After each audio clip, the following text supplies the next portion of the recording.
What is up, guys, and welcome to a video about concrete. If you aren't familiar with my channel or the place where we are at, this is the LZ compound. It is a 30-acre facility that I was lucky enough to purchase with a bunch of buildings, equipment, and well, of course, almost $2 million worth of concrete already here. Last year around this time, I made some additions. If you hadn't seen that video already, I'll put a link in the description. And this year rolled around and I did the same. Instead of just walking around and pointing to all the new additions, I'm gonna kind of walk you through the process, why I change things around, and what fun it's going to bring. Now, at the LZ compound, we have over 30 full-time employees. We get deliveries non-stop throughout the day, and there's a lot of movement. We're also building a lot of race cars, and we're needing to test them here and there, and it can be very inconvenient and difficult to safely test the cars when we have a lot of people in and out. So this kind of started as a way to divert the drifting to an area that has less movement. We have the beautiful skid pad, which you can see behind me right here, but it's also where we have shipping and receiving, and it is the main entryway into the compound. So we need to drift here. It involves blocking multiple entrances. It's also used as a parking lot, so it involves moving cars. So what I did is I took an overhead image that Mike shot on a drone, and I started mapping out different areas I wanted to modify in Photoshop. I'll put the image up right here, and you can see number 5, which is that center big piece, was a grass patch that broke up what could be a potentially large skid pad. And if you see around the ponds, those inlets that are highlighted in red, those are additional areas to increase the ability to kind of create a figure 8 layout. Number 7 was actually a chute on the side of the building, and an idea was to park cars there. However, once we started parking cars in the grass just to see how space would go, it needed to be quite a bit wider than I originally intended. Now, there are 3 different areas on the compound where concrete was added. This is just one of them, and I want to show you how it came out before we get to the other areas. All right, so starting over here, if you remember, the old setup had very narrow chutes. They kind of resembled this. It was almost 1 car wide, and there's no way to access or to go on or out from here. So this whole section here is new that opens up a wider area to get in and off what I'm now referring to as new skid pad. And then over here on the side of the pond, it extends it a little bit to the side and also continues and carries and extends on over to the building. Idea is if you go through that corner, you're farther away from the building since there's a little bit of runoff. But the biggest and most impactful thing is this section of grass that is now concrete.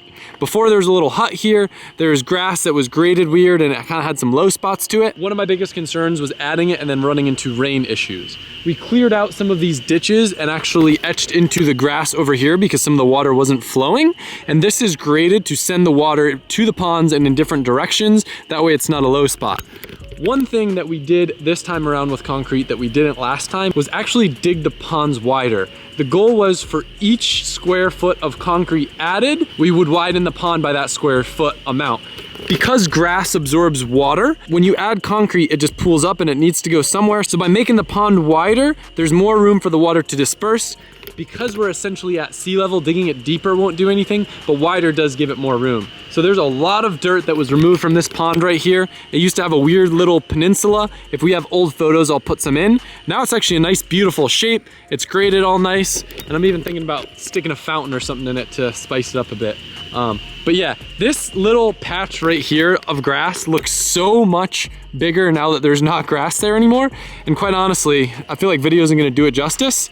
I think this skid pad is definitely wider than the old one, but it might actually just be bigger overall. What's cool too, over here, this pond, again, we widened it out for the amount that we added concrete. This chute was super narrow, so this has a nice little blend line. And then one other thing that I did, and I don't know how it's gonna work, I haven't tried it yet. I graded almost like a reverse drop around the pond. And if you've ever driven a carousel car, a carousel track in a drift car, you kind of like can run your front wheel over it and it just levitates because all the weight's on the rear of the car when you're on the throttle.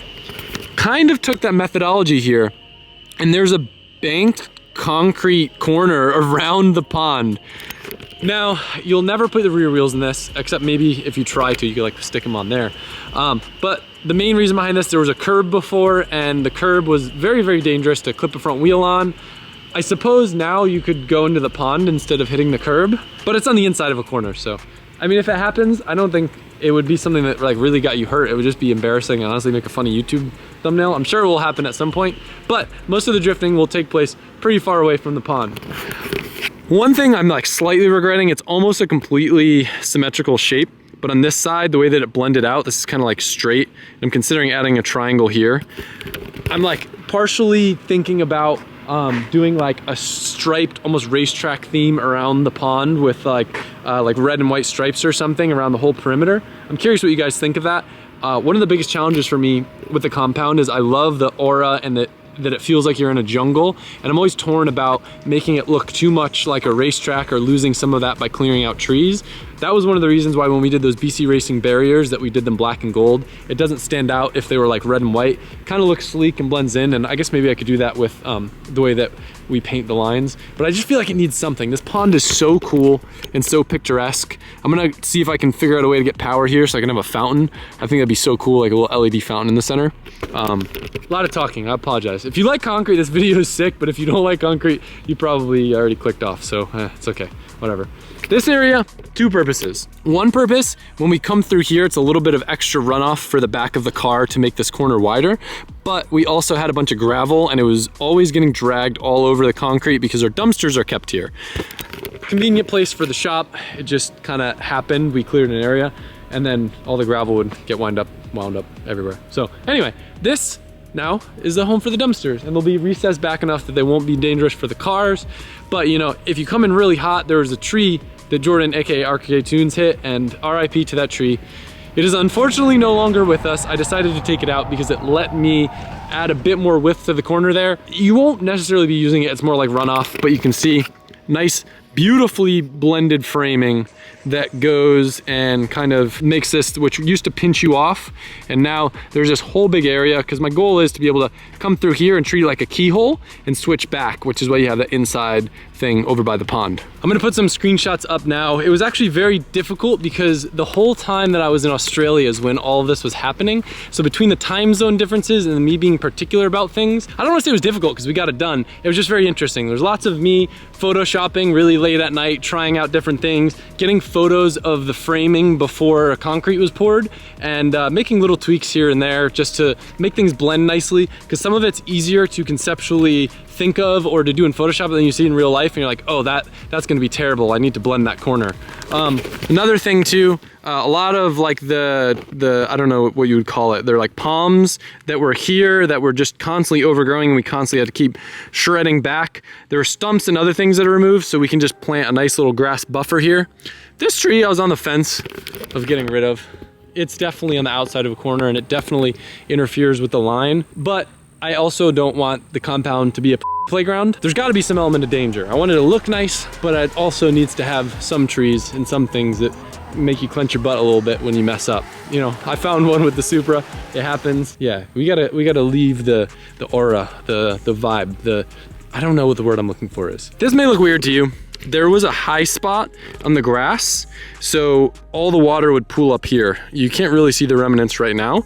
This channel, which will obviously be planted with grass, is gonna allow the water to drain back to the pond, which never really was an issue, but it just would look really bad because there's always a deep puddle there. So that was one thing. And then if you saw the layout that we were running when we had the E36s, we would always drop our tires here.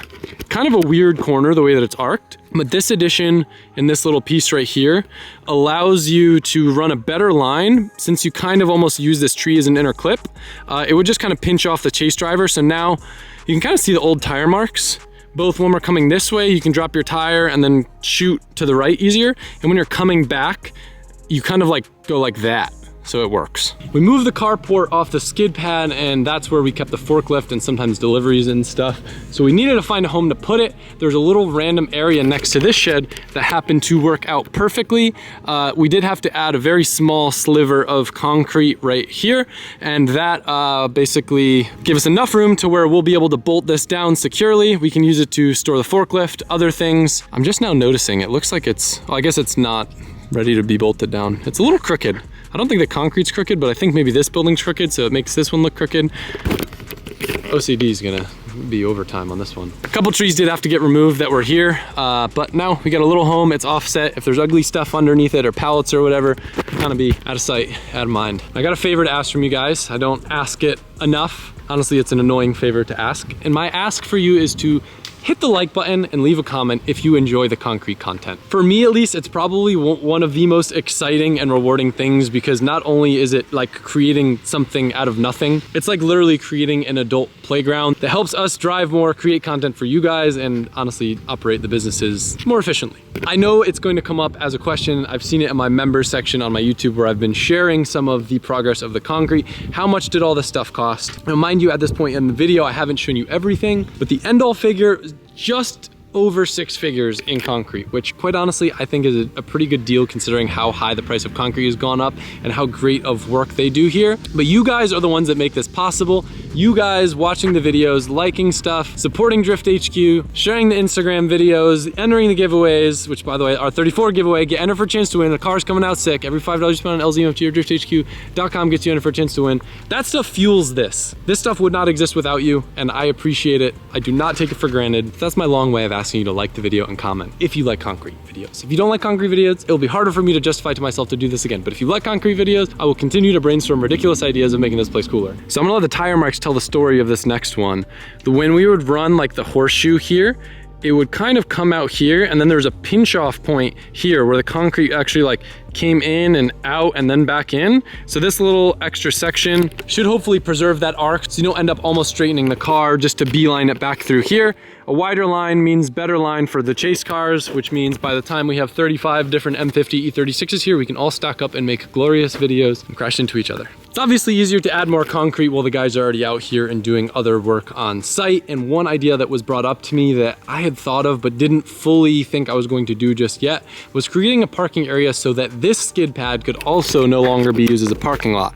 Not only would that make it look nicer because cars are off of being just parked randomly, but again, if we ever needed to use an area, even though now we have skid pad V2, skid pad V1 would essentially be open for deliveries or whatever else might need to happen. Now this next area, I didn't even have the luxury of using Photoshop because I think I was at the track or something. Literally screenshotted, I think Google Maps or a drone picture, drew it out with my finger, and then had some of the guys over here measure it out to make sure that it would work and made sense. So this area back here is where some of the guys were parking, but they were parking in grass. And now we've got a nice little concrete addition back here that fits, I think it was about 10 or a little bit more cars. Just parks kind of like boop, boop, boop, boop, boop, boop, boop, boop, boop. Looks nice. It's out of way. Eventually we'll have designated parking spaces here. Right now we kind of just gotta get the vibe and figure out how things fit comfortably, and once we figure it out, we'll be. There was a container that was over here. It's just in the middle of the skid pad right now. We don't really know where to put it. I'm open to ideas, so if you guys want to comment something, let me know. We don't really use it for storage, so I kind of want to put it somewhere to create like a safe viewing deck. While I'm saying all of this and while I'm walking around telling you about my concrete additions for testing, I should probably acknowledge the clip that often gets brought up when I purchased the compound and said, yeah, we probably won't be drifting here much. It is not a racetrack. We do not intend to drift on it every day. I'm both saying that to set your guys' expectations realistic, so my friends don't hit me up thinking it's a drift track, and so our neighbors don't think we're gonna be doing that every day. Okay, so let me explain. It probably seems like we drift here all the time in content. I would say lately it has been more than usual, but at most we're talking like maybe once or twice a week, and they're like short bursts.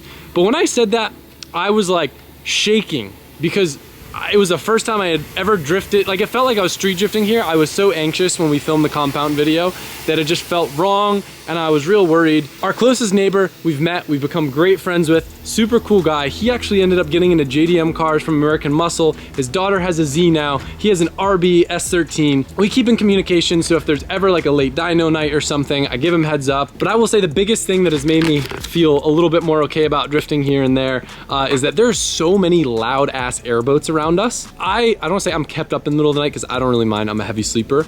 In the middle of the night at like 2 a.m., there's just like straight piped V8s going rap, rap, rap all over around us. So the drifting that we do in small spurts and the occasional session that we'll do on the weekend, I think is very minimal compared to a lot of the noise around here. There's also like 3 shooting ranges in people's backyards around here. So it's kind of like one of those areas, the people that move out here, they do it because they want the freedom to do what they want. And I just really didn't get that when I first moved here. But anyway, we still always try to be respectful. We don't drift when it's super late. We try to keep it on the weekends, and it's proven to be a great asset, not only for creating content, but quite honestly, like when you're building a car, it is so expensive to build a car, drive somewhere to go get it dynoed, take it back, fix something, drive somewhere to go test it on a track, take it back to fix something, where versus here, now it's a one-stop shop. build a car, throw it on the dyno, fix it on the lift if you gotta, take it out, test it right away, boom, she's done. Off to the track day, off to the event, off to more concrete. I don't wanna say the biggest addition because it's definitely not the biggest, but originally this is actually Sean Booth's idea.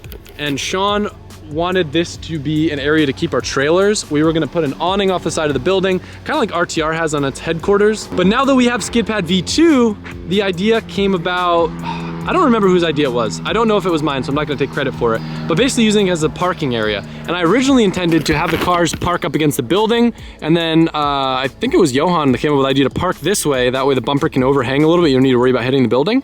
There's enough room to park cars diagonally here, and then you can get a car through here, so that way there's no traffic on the other side. This was one of the areas that upon receiving photos, I think it was actually a FaceTime, we identified that there were some weird areas, I think more so on that side, where there was going to create a hole. So like that's why the corners are kind of blended all nicely. But if you remember what this looked like before, and if we have a photo, I'll put it on the screen, the biggest transformation out of anything and everything that we've done at this place is clearing this pond. This pond had so much junk and rubbish and trash and things around it. And not only is that all cleared, so it's a straight view now of all that's around, also, this pond was widened by a lot. And I'll put a photo up on the screen that shows the blue, which is where I plan to have them add width to the pond. We actually wound up doing quite a bit more than that. Again, this is a lot of surface area of concrete. Since we're getting rid of all this grass, we wanted to make sure that there's plenty of room for water to go, especially with how low we are and close to the sea level and how we know certain areas are more prone to flooding. I think we're in a better spot than where we were with the old setup now that we've done what we've done to the ponds, even with the new concrete. This pond looks beautiful now, and there was like a weird hill here, shrubbery everywhere, and it still needs some grading and some grass planted, but this looks insane. I still haven't even fully absorbed it. I literally got home from Australia. I'm like walking around the compound at midnight because I'm so excited about all my landscaping improvements.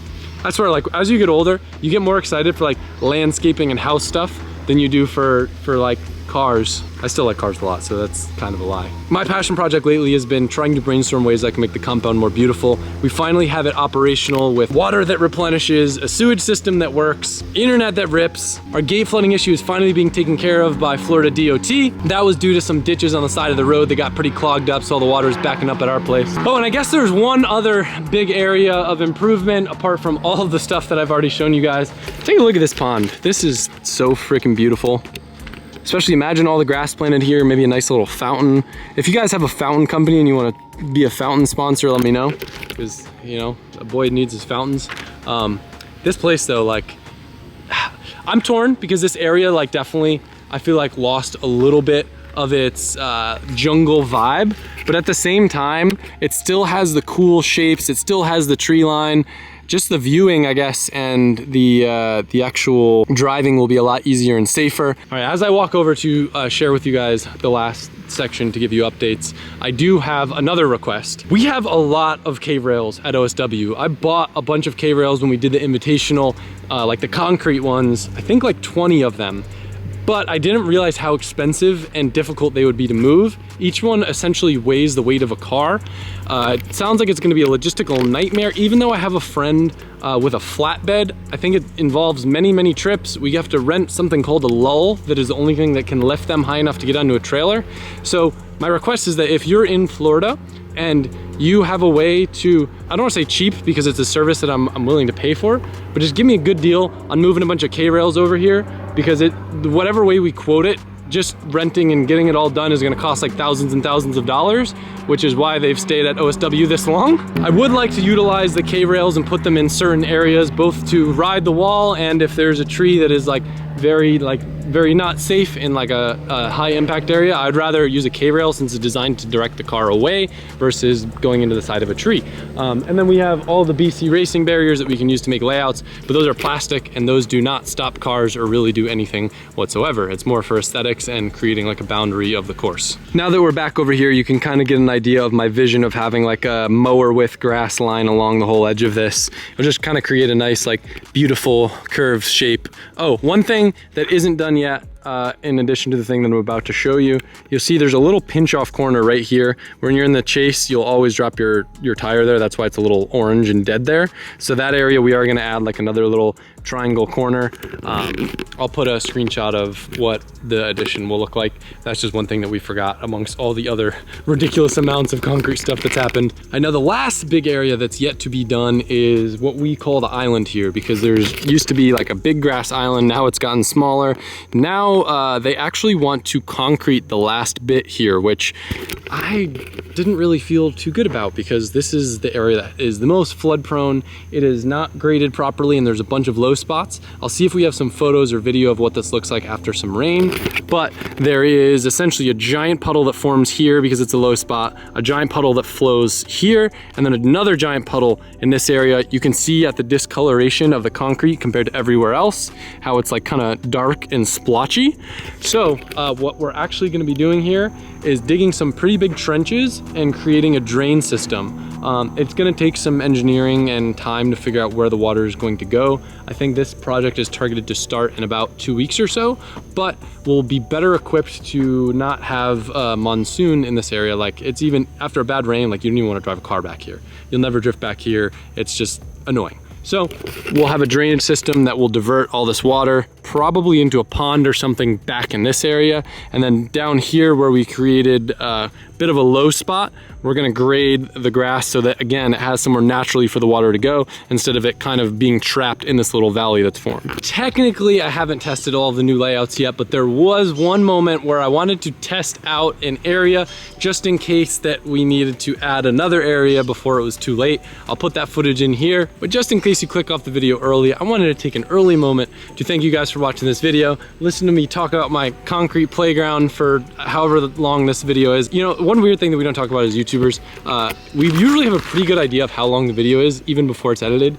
This feels like I probably talked about concrete for 30 minutes. So if you sat and listened to me talk about concrete for 30 minutes, I appreciate it. I'm glad that you enjoy it. And I don't want to say hopefully this isn't the last bit to come, but I don't want this place to be too overrun with concrete. I think just a couple more key little areas here and there, I think is at most what we might find it needs after we start driving on some of the new stuff. But more than anything, I'm just excited. I got this done before the boys come down like they do once a year. We all have some fun and it's gonna be a good time. So thank you guys for watching this video. I'm gonna put that footage in here. Make sure you hit the like button, comment, do all that bullshit, and I'll see you soon. Hello, this is Adam from the past. This has absolutely nothing to do with fun. This is purely for scientific purposes. I am concerned that the line that I wanted to be able to run in this area will not be possible. So what I wanted to be able to do is to run the outside line by that tree and be able to transition and then use this skid pad area to have an inner clip area to slow down that flick so you're not like almost straight lining, because that's when sketchy stuff happens with cars. However, looking at this now, I feel like I might need to add a little bit of more concrete in this corner right here, so that way you can get the rear of the car over sooner. The reason why I'm testing now, even though the concrete is pretty fresh, is because they still have a few more pours to do. So if I can identify that I want to add a tiny bit more now, it's way easier to do than to wait probably another year until I have the urge to do more concrete again. Anyway, I'm gonna hop in the E36. I'm gonna test it out as well as a couple other little things here and there. This isn't like the full test of the concrete, but this is the test to see how it flows.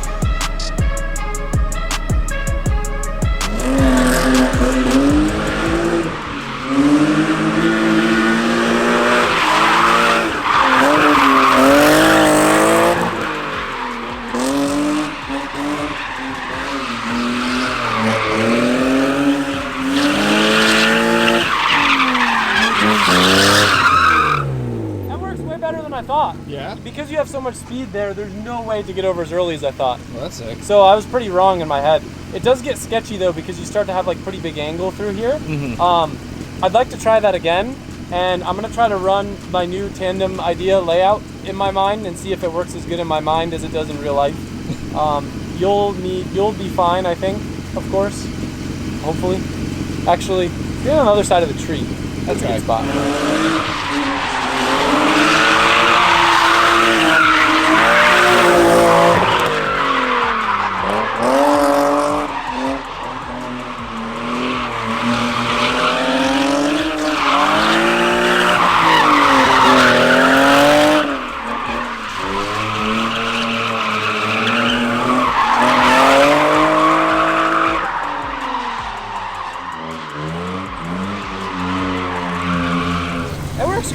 Yeah. Yeah, actually no complaints. Usually my brain's pretty f***ed up when it comes to thinking about things, but I say it's a success. Bonus clip. Do you remember when I picked up a subscriber from his house in my FD car? Hey, you wanna go drifting? I'm not gonna say no. And then gave him a ride in my FD car?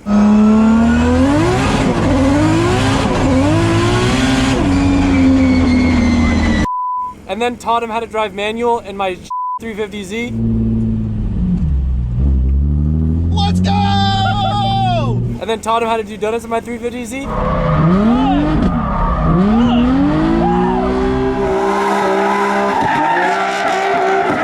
Well, guess what? He's here today helping me work on my sim. I'm gonna put him in this thing and see if he can still do nice figure eights. Will he succeed or will he crash into my pond? Let's find out. Let's find out. Hello. Hello. It's Guitar Matt. Guitar Matt. Show us you can drift. Mike, Yeah, give me my hat. Just do like figure eights on the new skid pad. Don't crash, have fun.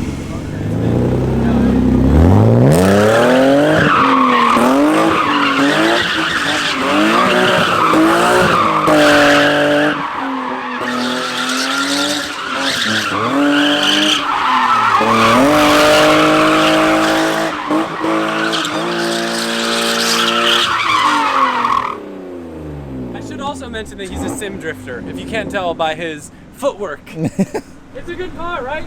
This is a solid rig, dude. Holy concrete dust. I forgot how much dust it makes when it's new. It's in my eyes and mouth and lungs. Yeah, I'm kind of over the dust. Yeah. Good rig, bro. Good rig.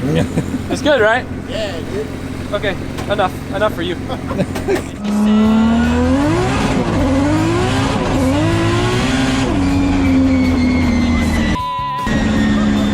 I'd ask if you've lost your hearing yet, but I know you're used to playing shows. I'm already deaf.